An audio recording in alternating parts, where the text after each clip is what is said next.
Ay, magandang gabi mga boss, mga kamping. Ha? Mukhang pasama ng pasama ang balita ni Digong mga boss Ha? Mukhang malabo na sa interim release. Inopose Di ba? Atay, daldal kasi sila ng daldal No?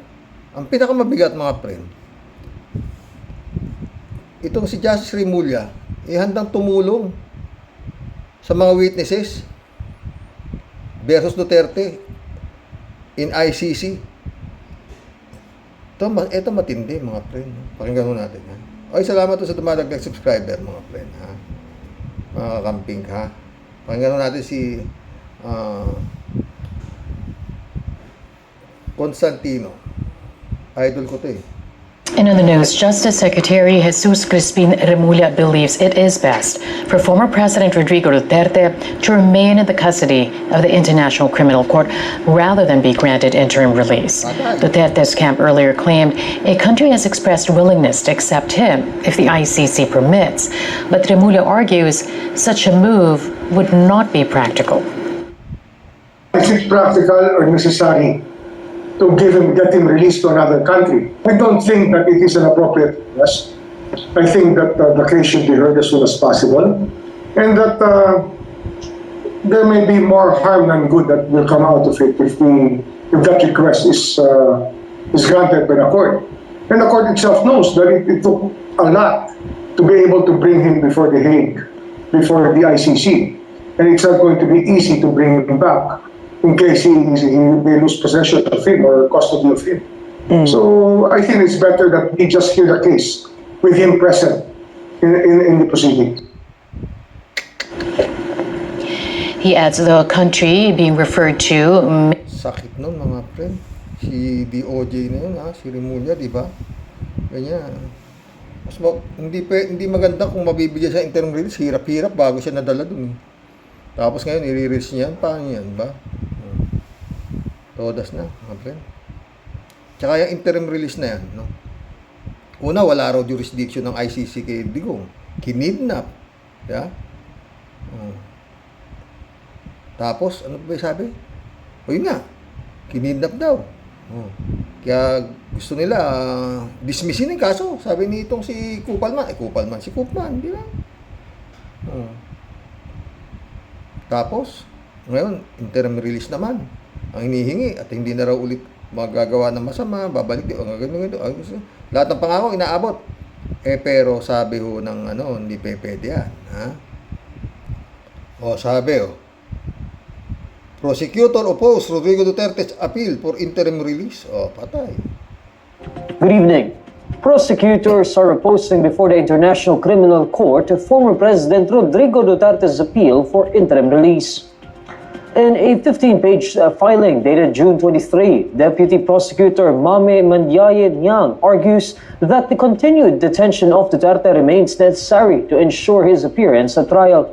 The prosecution recalls that Duterte himself told arresting officers that they would, quote, just have to kill him to bring him to The Hague and before the court. The prosecution believes this statement from Duterte is not consistent with an individual committed to appearing for his trial. They also argue that Duterte could pose a risk of endangerment or obstruction of the ongoing investigation. The prosecution cites the possible opportunity to intimidate or threaten witnesses, either directly or indirectly, through Duterte's associates or family members. According to the prosecution, Duterte's continued detention will also prevent him from continuing the commission of crime. They recall how the former president reportedly stated that he pledged to double the killings when he becomes Davao City Mayor again.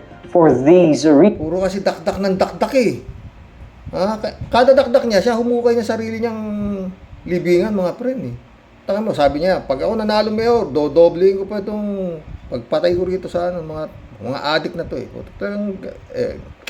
tuloy natin. Since the prosecution submits that the conditions laid out by Duterte's team cannot be practically or appropriately implemented. The ICC currently has custody of Duterte after he was arrested over crimes against humanity charges. The case is based on crimes he allegedly committed during his administration's bloody anti-drug campaign. Israeli authorities say at least 4 people were Ayun na yun, mga friend. Wala na ho to, wala. May labo na ho to makawala. Oo. Kaya siguro nag-aaway-aaway na yung mga chipay na ito eh. Wala na. Dead duck. Yun na ho yun, mga friend. No? Talagang lahat merong katapusan. Wala pong kandila, maski anong haba, mauubos at mamamatay. Hindi ho puro liwanag, meron din dilim. Diba? Yan ho yan, mga friend. Susunod na ho dyan si Bato. Mantakin mo, nag-iikot na sila mga boss. Kung sino raw tatanggap kay Halimaw, kay Digong na kung sakaling ma-release siya. Mali ako, no, di ba? Mali si Libayan, sabi niya bulok, hindi. Kawawa ito. Pero mas dami ng pera niyan, mga friend. Pero alam nyo kasi, no, daldal sila ng daldal, no jurisdiction. Kinidnap, doon at nagkadileche-leche. Tsaka kung ano pinagsasabi niya sa ICC noon, punta sila rito, ibitin ko sila dyan sa puno ng akasya, pag ganito, hindi ako mahuli ng buhay, kada daldal. Nagpahuli naman siya. Di ba? Kaya tama sabi nila Kawaldi Carbonell, tsaka ni Senador Trillanes, duwag yan si Digong. Matapang lang sa dakdak, oo. Kung sana, kwentuhan lang natin mga friend. Sabi niya, you have to, nung inaaresto siya ni General Torre, you have to kill me first, sabi niya, sa airport, doon pa lang dapat nagwala ka na, Digong totoo lang naglupasay ka na ron dahil ayaw mo, matigas ka na, hindi ka magpapa sa ibang lahi.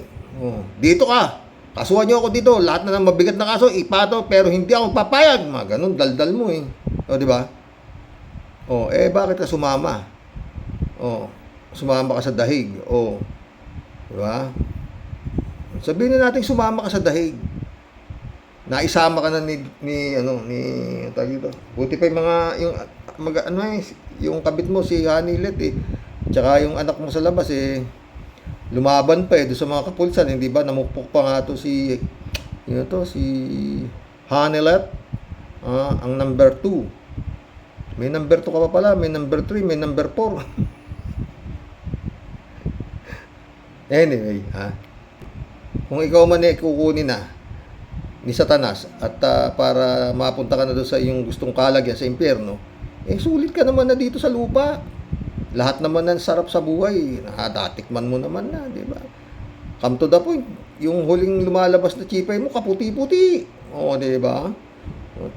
Ngayon kinunan pa raw yata yung mga private parts mo nung yung chipay, di ba? Away-away na sila. Mga friend, katuwa dito. Si Justice Remulla, sabi niya, hindi yan pwedeng pakawalan. Delikado yan. Ganun. Sinasabi, walang power ako.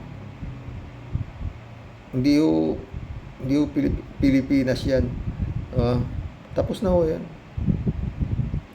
Pero sa totoo lang, para si Kupalman, yung ibinabayad mo kay Kupman, bigay mo lang sa mahihirap. Meron ka pang tsansang maski pa paano gumanggaang ang iyong mga kasalanan dito sa lupa.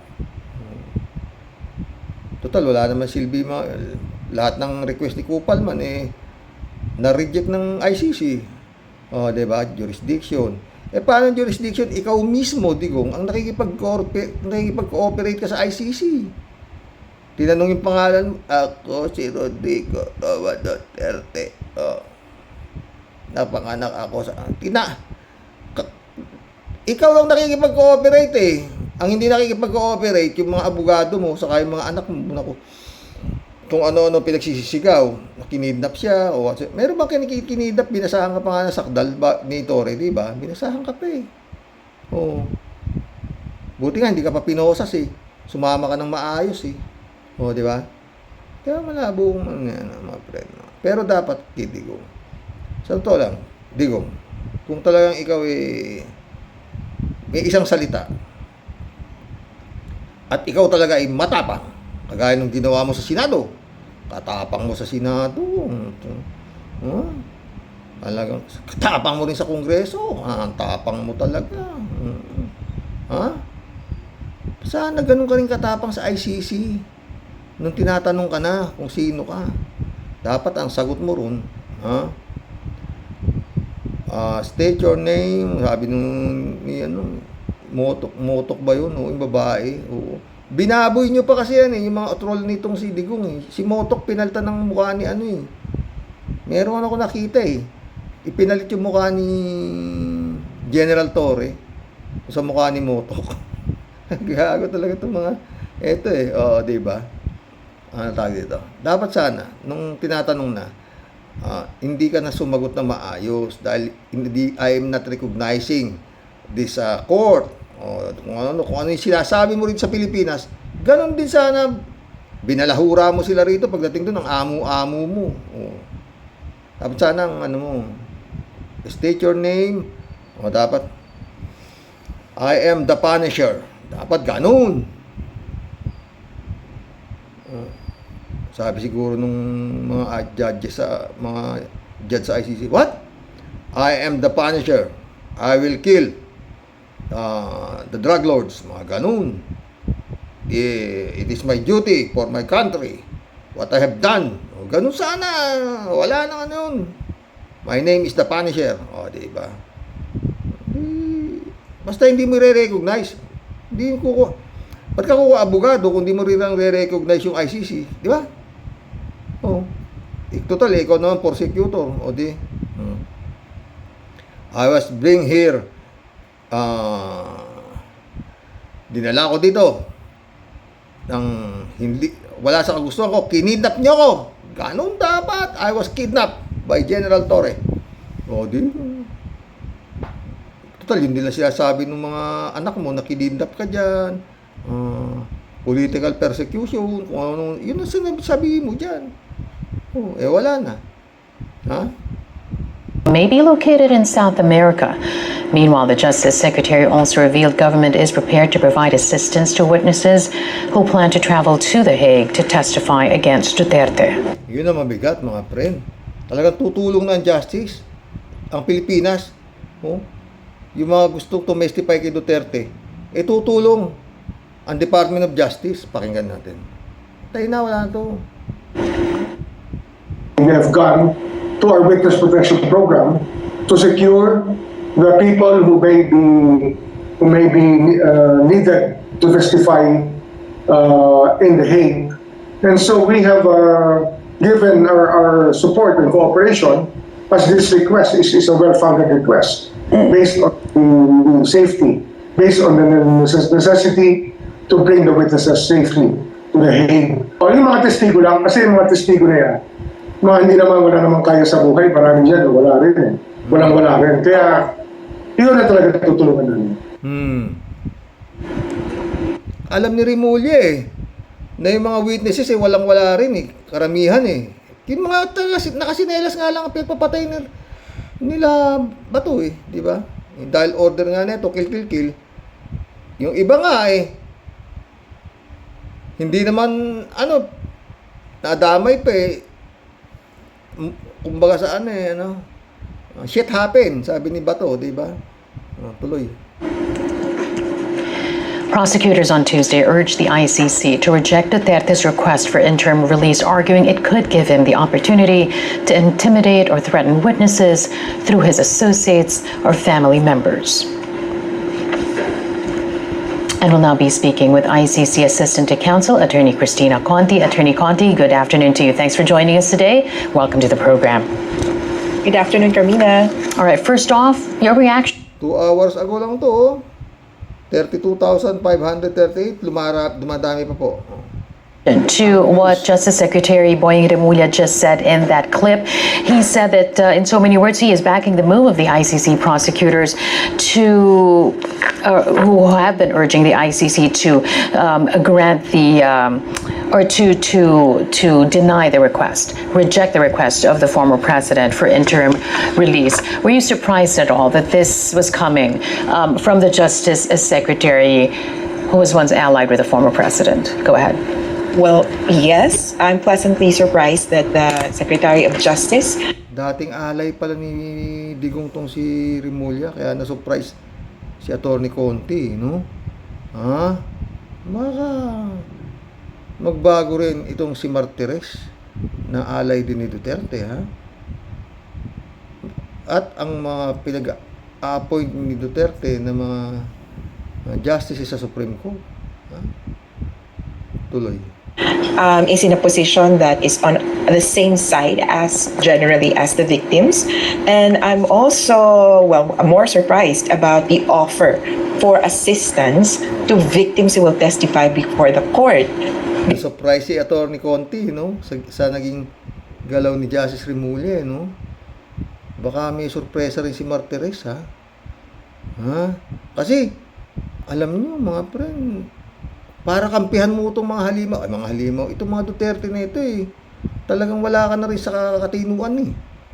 Sa totoo lang. Oo. Parang, sa tagal mong nag-aral ng abugasya, isusunod ka lang dahil sa utang na loob, sa kung ano man ang naibigay sa yung pabor nito, kung naibigay man pabor itong Duterte dito sa mga tao nato na kaya lang naman kayo binigyan ng pabor ni Duterte para kayo gamitin niya, eh. Hindi naman gago si Digong at itong mga Duterte nabigyan kayo ng pabor nang hindi kayo pakikinabangan, di ba? Oh, kaya ngayon isip-isip kayo. Yung pabor na baka nabayaran nyo na rin yun, eh. Habang buhay, maski na mali na, susuportahan ninyo. Sukdo lang mawasak ang inyong integridad kung nakakaintindi kayo, di ba? Di ba, mga 18 senador? Tuloy. Because that is one of the logistical difficulties. We will further study this and explore with the ICC if in case any further witnesses will be emboldened to participate or to cooperate with this kind of protection from the Philippine government. How does that impact the position of the Philippine government under this administration that there is no connection now with the ICC, and therefore we had the Interpol come in and all that, but this coming from the Justice Secretary, what does that mean? Is this sort of can this be seen as cooperating with the ICC or just giving assistance to the victims? Can it be seen as separate and distinct, Attorney Conti? Well, I would say this is cooperation with the ICC. This is precisely one of the elements that is required for state parties to do. These are among the obligations of state parties to protect witnesses, to assist the court in the conduct of proceedings. Now, on the part of the Philippine government, which has not formally accepted that they are cooperating with the ICC, then I would suppose they could also view it as in compliance with their ongoing investigation into crimes against humanity by Duterte. As I understand, in December, the Quadcom from the House of Representatives instructed or asked the Department of Justice to look into similar acts, crimes against humanity against Duterte. And perhaps in building their case, they could be, in a way, making concurrent investigations with the ICC.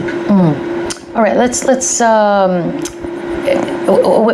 go to the victims that you represent as well, and maybe you can give us a more concrete feedback coming from the ground. If this is coming from the Justice Secretary, I mean, you seem to be surprised with what he just said. Excuse me. But have you been hearing of the same coming from the victims' families, that there was indeed this reaching out, for the lack of a better term, coming from the Justice Department to assist them? Well, there was instruction, again, from the House of Representatives or perhaps from the Office of the President to conduct the investigation. Parang hindi naman makapaniwala si Carmina. No? Parang hindi ko siya makapaniwala. Kasi nga, Duterte alay si Remulla, di ba? Sa naging tugon ni Remulla sa kanya. Parang hindi siya makapaniwala, di ba? Yun ang mga tanong niya kay Atty. Conti. Tuloy natin. that we can confirm that the Department of Justice, especially through the National Bureau of Investigation, made efforts to reopen or to look into cases of extrajudicial killings. Some of our clients have been asked to provide additional information to cooperate with their alleged investigation. Although at this point, we have not seen the full extent of that domestic investigation. But now, what the Secretary of Justice says now is that they will cooperate with the ICC. And that is a different matter altogether because the ICC has its separate investigation and separate processes. Although I understand that on some points they have the same objectives to uncover the truth of what really happened during the war on drugs, eventually they would have to figure out about the custody of the witnesses, who has to have custody over the other. But I have to make a point that Kasi si Justice Remulla mamimili na, parang namimili na siya. Saan ako lalagay? Parang ganun siguro di ba? Dito sa nagtitiwala sa akin, hindi ako tinanggal. No, di ba? Marami na siyang na pwede siyang anuhin ni Bongbong nung na damay yung anak niya doon sa sa high grade marijuana. Di ba? Maraming nagsasabi na dapat por delikadesa bumaba ka na sa pwesto, kakahiya. Sabi ni Boying nasa presidente yan. Kung gusto niya, kung tatanggalin niya ako, pero hindi siya tinanggal ni Bongbong di ba? Oo. Di ba? Oh, kaya tapos nilagay pa yung sa DILG yung isang kapatid niya. Oh, saan po? Mamimili lang siya Alam nga naman proteksyonan niya pa si Digong. Oh, di ba? Ganun na yun. Politika yan di ba? No permanent friend. Hindi ba, Justice? Hindi ba, Secretary Remulla? Tuloy. ICC actually prefers in-country relocation when it comes to victim protection. As much as possible, the ICC would like the country to heal altogether. And if you have the entire trial outside of the country in The Hague, and the witnesses as well as all other participants transplanted from that particular country, it would really feel, the victims on the ground would really feel alienated. And so part of their study is that victims should be kept within the country and made to heal within their particular communities if possible. So if we do see a full-blown trial, there may not be a need to transport them back and forth. This can be done remotely? Could be. It just depends on how the ICC pre-trial chamber or the trial chamber eventually would look kindly to possibility of witness intimidation or coaching at the time that they are called to the stand. Got it. Let's talk about Nicholas Kaufman, the lawyer representing the former president there in The Hague. Remember what he said the first time when all of the news broke out about the request to have an interim release for the former president. I don't know if you call it a press release, but in the statement that they came out with, it was said there that there was no objection coming from the prosecution. But now we know that there is coming from the statement from the ICC prosecutors. What does this tell the public, Attorney Conti, about how the Duterte Council is framing this request for an interim release? Go ahead. Well, it clearly shows that the Duterte camp has the proclivity to propagate disinformation and to twist the either facts and information. And now the prosecution has that first-hand experience, not only with the Duterte supporters, but the Duterte's counsel himself turning around things that they have already discussed. From what I understand, they did broach the topic, although there was no agreement. Initially, from what I see it, the office of the prosecutor said, well, we may be amenable to interim release to a particular country. What do you think of that?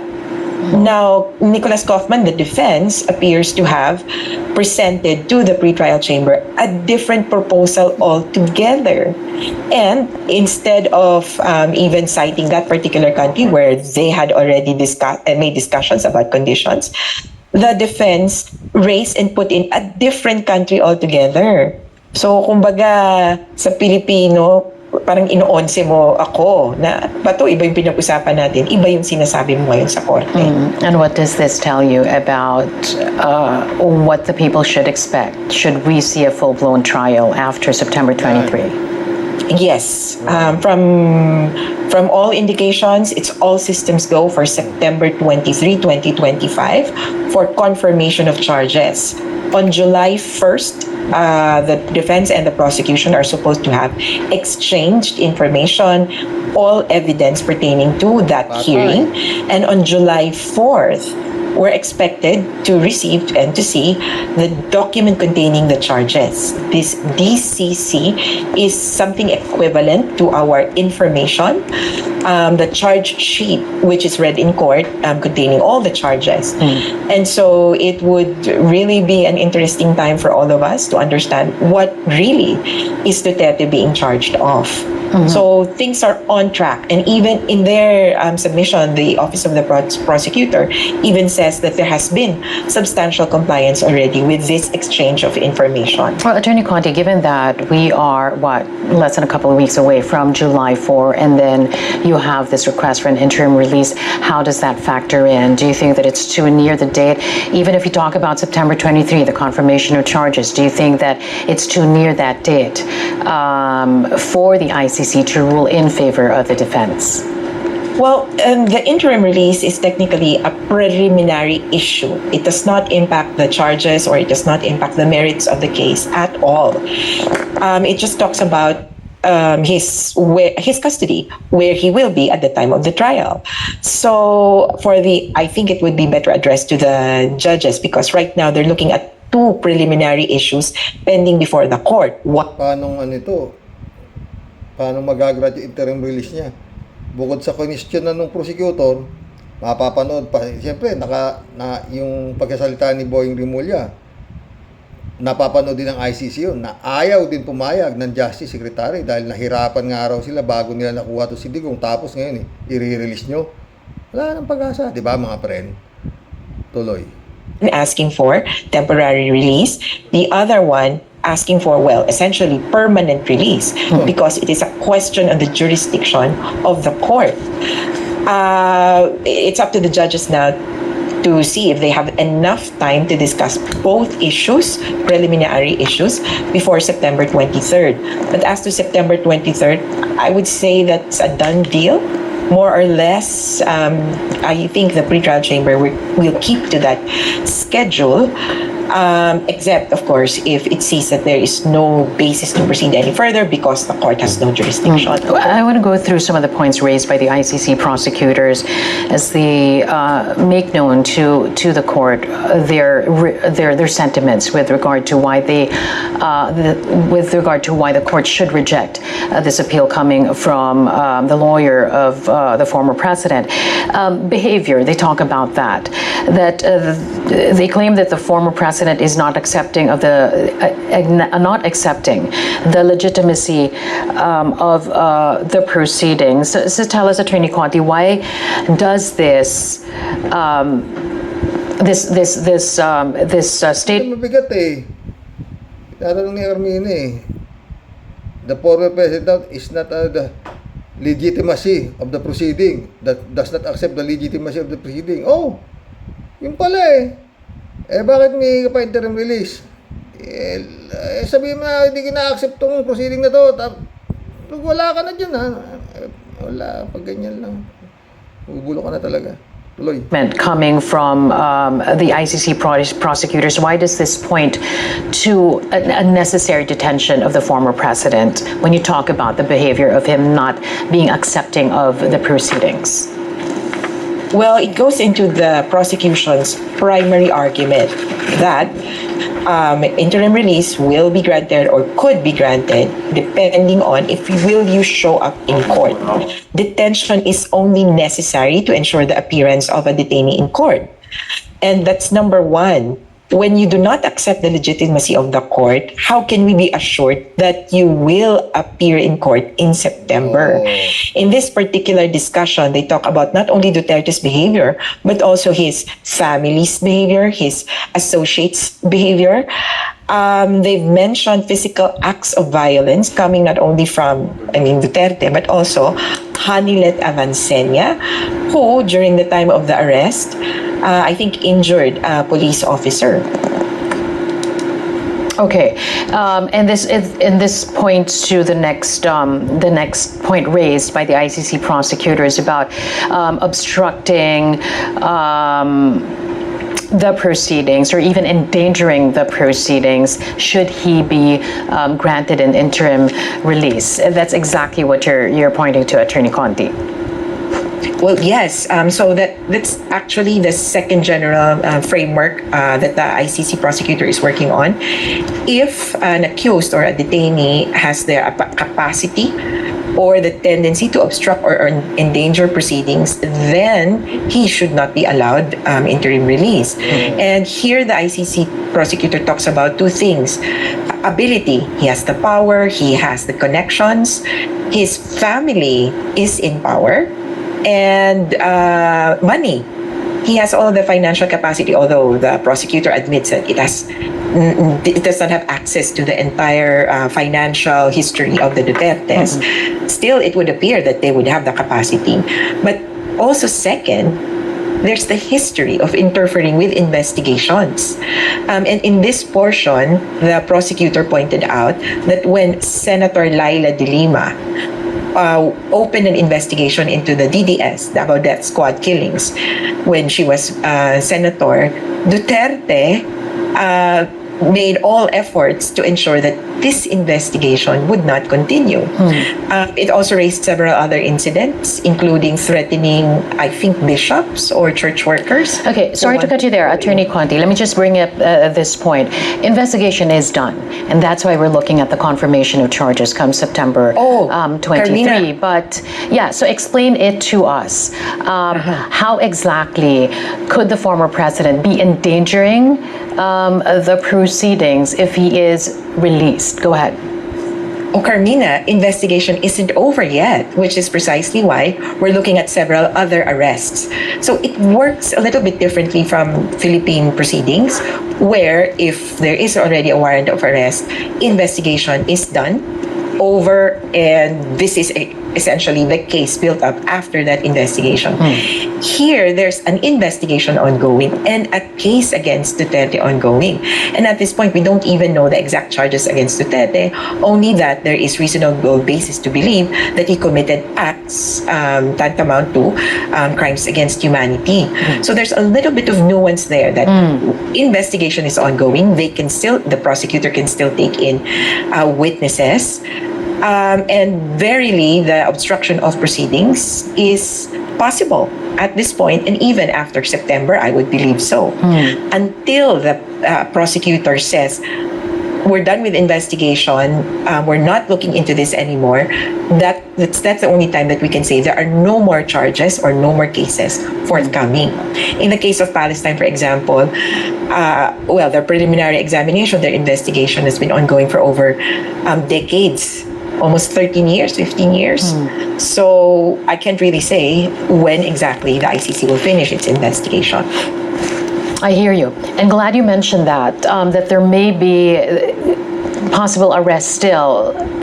Refresh your memory. Whatever happened to that? And what do you know about these impending arrests? Are they still forthcoming? Yan. I would say so, yes. Duterte is being charged as a co-conspirator and as an indirect perpetrator. Co-perpetrator rather. As a co-perpetrator, who else are those alleged to have co-perpetrated the crime with him? And so most obviously, Senator Bato de la Rosa comes to mind. We had thought that the warrant of arrest would come right after Duterte's, but I'm seeing that probably the prosecutor might be focusing now on coming up with a document containing the charges, preparing for confirmation of hearing, and so maybe after that they would revert focus. But then again, I can't even say, because it could be classified, I can't even say if there is a warrant already out against Senator Bato or any other co-perpetrator. Okay, just as a final question. Bato, maghanda-handa ka na. Baka hindi niya mata, baka meron ka na ng warrant pa rin, di ba? Wala na ho yan, mga friend.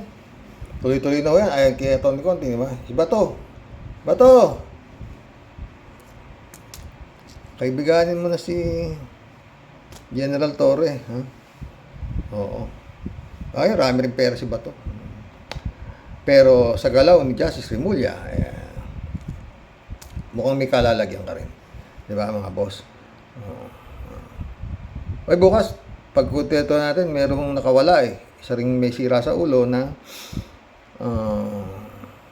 mukhang alagad ni Kibuloy na bumabaliktad sa mga kanyang testimonya daw at pinilit daw siya binayaran daw siya ng 1 milyon ni Senator Risa Ontiveros.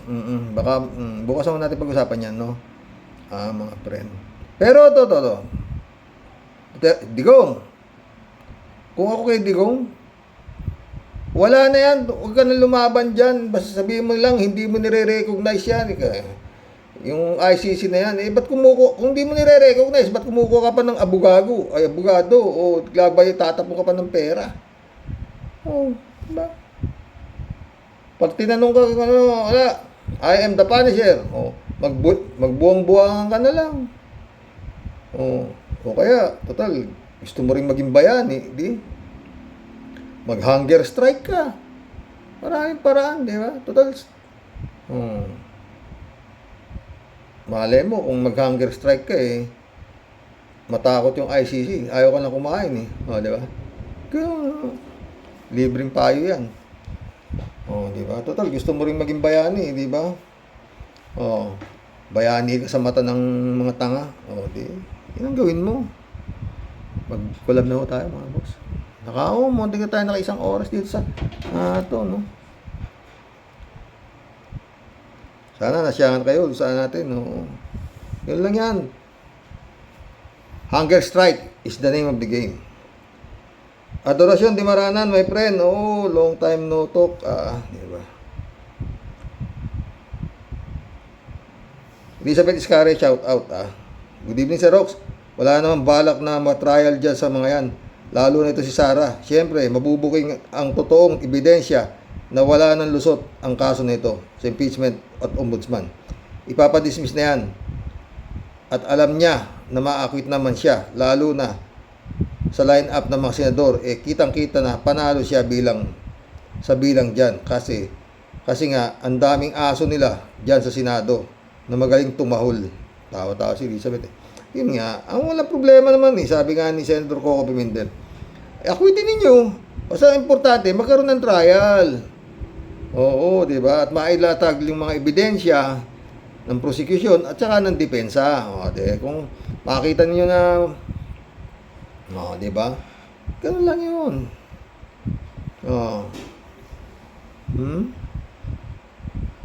Bahala na ang taong bayan. Ang tunay na may-ari ng kumpanyang Republika ng Pilipinas. Kung ano ang gagawin sa inyong mga buwang kayong mga senador kayo. Na wala. Pero pwede namang bumaliktad na kayo. Dahil tapos na. Yung godfather nyo, mukhang hindi na makakalabas yun. Ano ididepensa ni Kupalman doon pag binasahan na yun, naglabasan na ng ebidensya? Lalo ipakikita yung mukha ni Digong na inaamin niya na lahat siya ang utak ng pagpatay. Ang depensa mo dun? Parang si Sayad din, si Sara Sayad, umiikot yung mata niya. Kumausap na ako ng assassin, patayin si, di ba? Paano ididepensa ni Sara doon? Yung mga acknowledgement receipt, sila Mary Grace Piatos, anong ididepensa ng 16 na magagaling na abogado na milyon-milyon ang acceptance fee? Kasi anong galing mo, di mo? Eh, di ba yung mga abogado na yun din, ang abogado nila, yan, Maguindanao Massacre? Oh, abogado nito si Sanchez, magaling din, yung rapist na namatay na sa kulungan, o magaling mga abogado ninyo, di ba? Wala rin naman, talo rin eh. O, di ba? Kaya dapat itong mga matataas sumaningil natin ng mga defense na ito eh. Pag natalo yung kaso, walang bayad. Kaso hindi na sila papayag. Acceptance fee pa lang eh. Bakit? Babayad ka na, milyon na. Balita nga rin, yung Porton eh, 20 milyon daw yata kung maningil eh. Acceptance fee pa lang yun. Oh. Eh ano ba kung matalo? Bayad naman na sila, di ba? Pero kung merong kondisyon, kapag natalo, eh kasama sila makukulong, eh, baka hindi na sila magdi-depend ng mga ganyang klaseng halimaw tao, di ba? Ricardo Ocampo, shoutout Karox, walang kwenta ang sagot. Abugaga yan, di abogado. Pinasasagot eh, bigla mo pa di-dismiss, buhang. Elizabeth Scario, puro palusot lang ang ginagawa ng kampo ni Sara. Kaya ang sagot nila dyan, na wala na daw jurisdiction para ituloy impeachment na yan sa kanya. Kumuha pa ng sandamakmak na abogado pa ang kinuha, tapos pinapadismiss niya. Wow, ano ito? Nagsasayang ng pera, o diba? Ganun nga eh.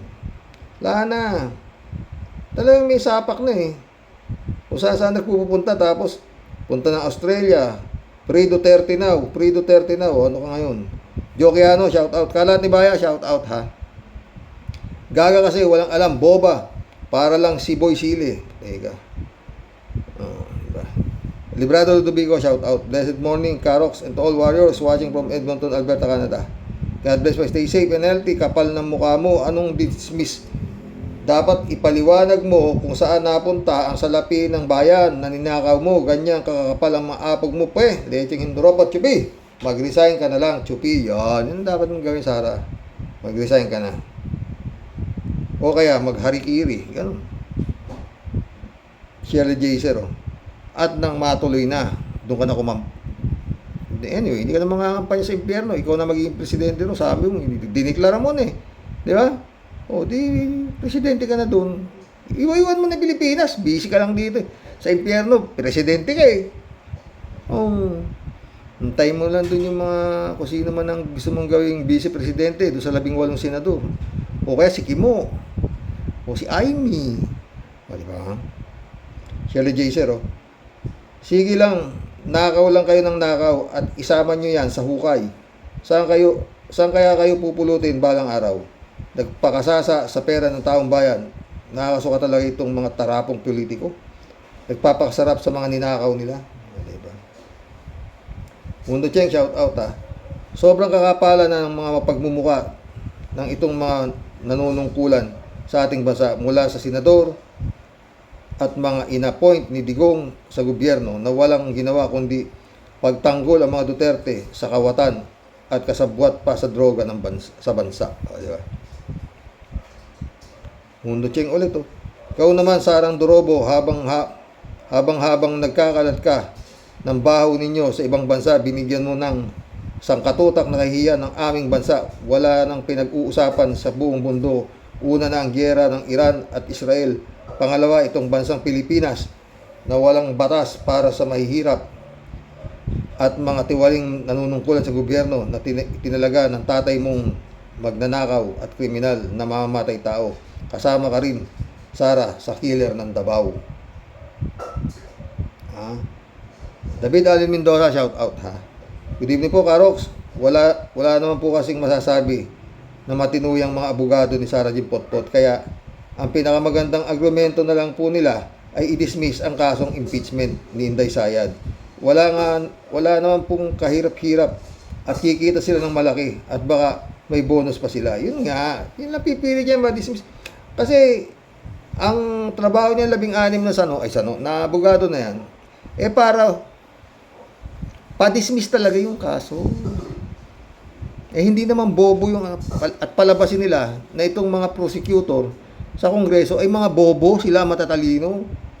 Puta na, isang libro binasa nyo, pare-pares kayong bar passer eh. Tapos, hindi pwede yan. Ha? Ang galing ng vlog ni attorney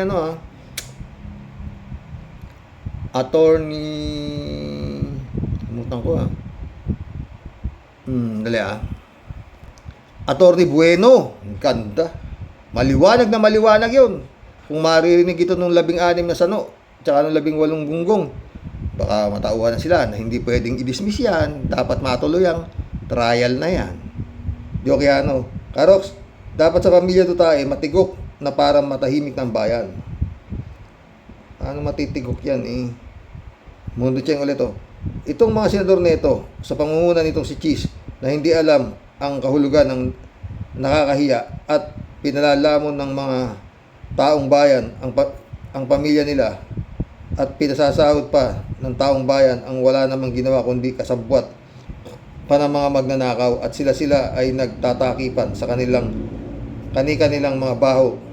Ngayon, anong batas meron pang Pilipinas? Isa lang ang kasagutan dyan. Pagpapatayin lahat ang mga yan para umusad ang bansa. Patay tayo dyan, mundo. Jokiano. Dapat yung pamilya na yan itapon sa Iran, Israel, para doon na matodas.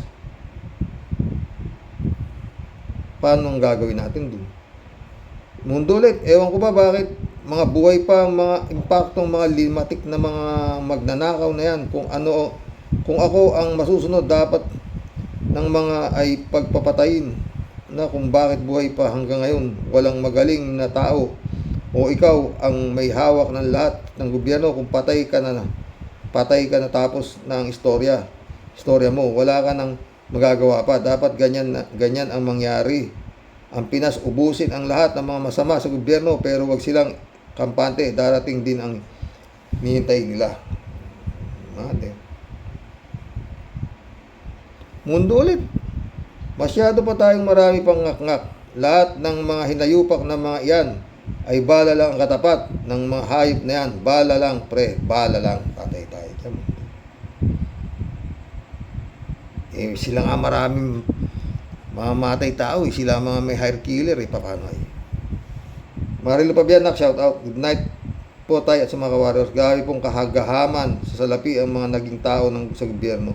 Mas maunlad pa tayo sa Hong Kong at Singapore kung hindi nakurakot ng iilang tao. Nakakalungkot po talaga tayo, Lord, mangyari ang kalooban mo. Mangyari ang kalooban mo po kasi kahit itong mga nasa gobyerno ay tila pinagtatakpan ang katiwalaan nitong Sighara. God bless us po tayo sa mga kawarriors. God bless, Marilo Castro. Pastor Jun Lagon, my friend, shout out. Michelle Edwin, Mike, shout out, my friend.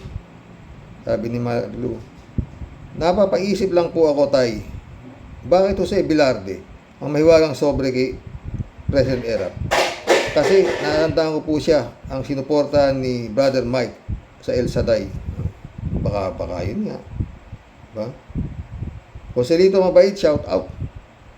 Maril Pabian, talo po yan si Lambino pero may apila sa Supreme Court na manual counting. Nakakaloka na po talaga ang attitude nila.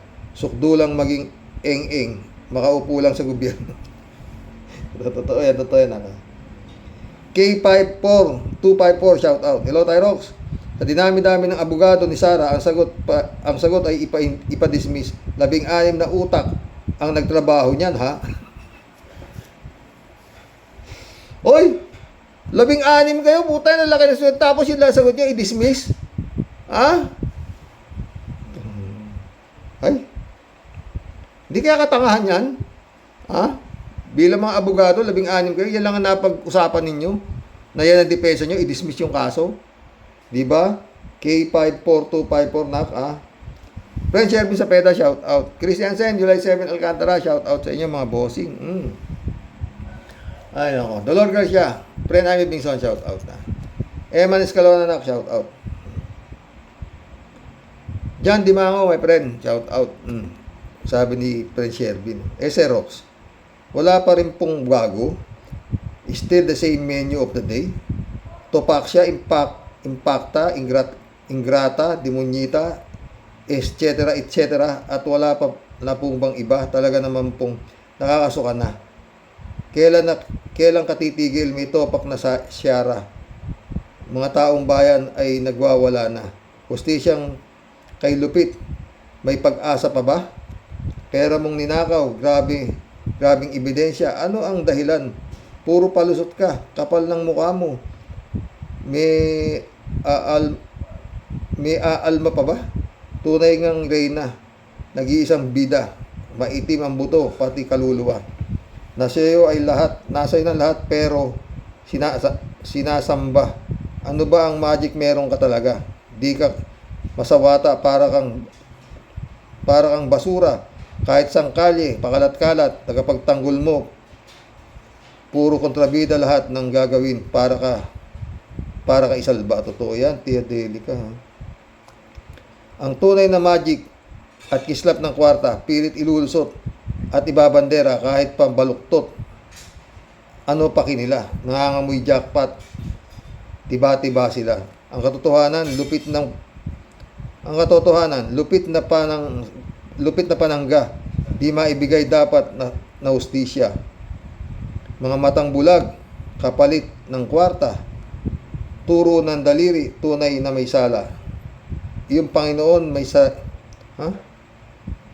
Panginoon may sayad na siyara, mga taong bayan dapat nang mag-alsa. Yun talaga, Tia Delica.